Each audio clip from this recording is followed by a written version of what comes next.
Sir అదే ఏదో లోపల అదే ఏదో అప్పుడు చేయాల్సిందే అని ఏదో మనసులో ఇప్పుడు అనిపిస్తుందండి. ఎందుకు అబద్ధం ఆడకూడదు కదా. ఇప్పుడు ఏమండి ఒకటి ఉంది, మీరు అడిగిన దానికి నేను మొన్న కూడా లలిత కళాతోరణం జాక్మా చెప్పిందే నాకు గుర్తొస్తుంది. The great business strike.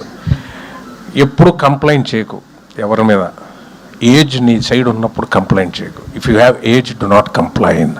Successful people do not complain. Age నీకుంటే ఇంకంతకన్నా బిగ్గెస్ట్ అసెట్ లేదండి. Because you can afford to do a mistake. మనం తప్పు చేయొచ్చు, పొరపాట్లు చేయొచ్చు, కానీ ఏజ్ ఉంది, ఫ్యూచర్ ఉంది, మనం సరిదిద్దుకొని వెళ్ళిపోవచ్చు. ఒక ఏజ్ తర్వాత తప్పు చేయడానికి we cannot afford it. So we should be very careful.